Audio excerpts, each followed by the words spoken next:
Hello बच्चों, कैसे हो आप लोग। आई होप कि सभी बच्चे बढ़िया हो गए, मस्त हो गए और स्वस्थ हो गए। तो बच्चे आज का हमारे सेशन में बात होगी कि बोर्ड एग्जाम में कॉपी कैसे लिखें। यहाँ पे देखो कह रहा है कि बोर्ड एग्जाम में कॉपी कैसे लिखें, इस पर चर्चा होगी।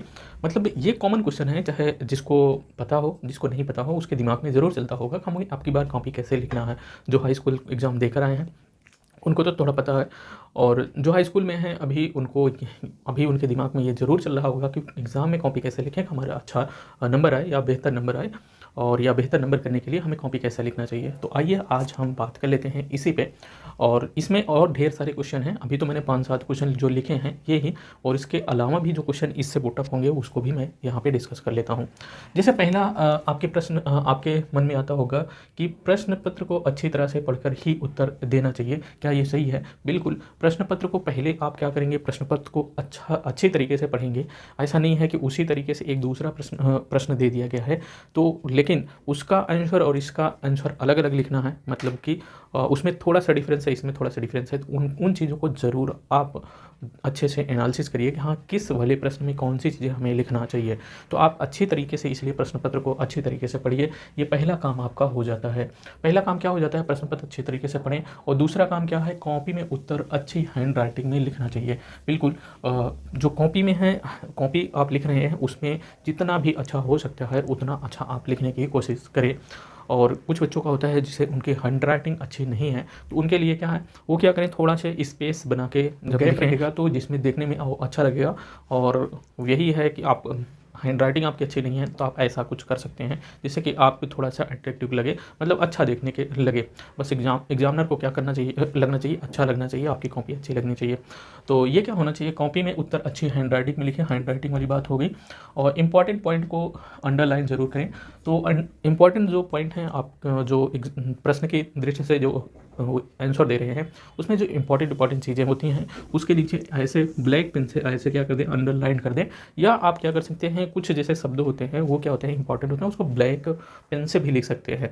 लेकिन अगर आपके पास मतलब टाइम कम रहता है तो कम रहता है तो उसको पेन चेंज करना का दिक्कत रहती है। तो आप क्या करें, बाद में कॉपी लिखने के बाद नीचे जो मोस्ट चीज़ें हैं उसके अंदर जो मोस्ट इंपॉर्टेंट चीज़ें हैं उनके अंदर क्या नीचे क्या करें, लाइन कर दें, अंडरलाइन कर दें। ये तो तीसरी बात हो गई। चौथी बात कर लेते हैं अपन के पास, कॉपी में ज़्यादा काट कूट ना करें। बिल्कुल। जैसे कि आपके कॉपी में कभी कुछ गलतियाँ हो जाती हैं तो उसमें क्या करें, बहुत ज़्यादा काट कूट ना करें। जैसे आपके पास कोई शब्द लिखा हो, ऐसे कोई शब्द यहाँ पे आप कोई शब्द लिखें तो इस कोई शब्द में क्या होगा, आपके पास ये शब्द गलत हो गया है, आप सिर्फ ऐसे करके इसको काट दें। बहुत ज़्यादा कटिंग पिटिंग ना करें, कोशिश करें कि आपका गलत ना हो। अगर कटिंग करना है थोड़ा से ऐसे ही कर दें, ठीक। और यहाँ तक हो गया। चलो आगे देख लेते हैं। आगे मेरे पास है कि जिस प्रश्न का उत्तर सटीक रूप से मालूम उन सभी प्रश्न को पहले उत्तर लिखें। मतलब आपको पहले उत्तर उनका करना है जिनका प्रश्न पहले अच्छी तरीके से पता हो, उन प्रश्नों का उत्तर पहले कर देना है। देखो एग्ज़ाम पेपर होता है तो ऐसा नहीं है कि आपको पेपर का कोई भी क्वेश्चन नहीं आता है, लेकिन आपको क्वेश्चन आएगा। जैसे 1-2 क्वेश्चन 3 क्वेश्चन आपको अच्छे से पता है तो उस प्रश्न का उत्तर क्या करें, बहुत ही अच्छे से शुरू में कर दें। उसके बाद कुछ क्वेश्चन आपको ऐसे देखने मिलेंगे जिसको आपको आधा आंसर पता होगा, आधा भूल रहे होंगे। तो आप क्या करें, फिर उसके बाद उस वाले प्रश्न को करें। और उसके बाद जो प्रश्न आता ही नहीं है, जो आपको आता ही नहीं है और कि इसमें क्या लिखें क्या ना लिखें, यदि आपको उस प्रश्न के कोई भी पॉइंट है, अगर उसके बारे में आपके दिमाग में आ रहा है तो आप क्या करें, उस पॉइंट के थ्रू आप कुछ ना कुछ उस आंसर में लिख दें। आप क्वेश्चन को नहीं छोड़ना है, सारे क्वेश्चन को अटेम्प्ट करना है, एक भी क्वेश्चन नहीं छोड़ना है। जितने क्वेश्चन कहा है कि हाँ इतने क्वेश्चन अटेम्प्ट करिए तो उतने क्वेश्चन अटेम्प्ट करके ही आना है, क्वेश्चन नहीं छोड़ना है। ये तो हो गई अपने पास ये 5वीं बात हो गई।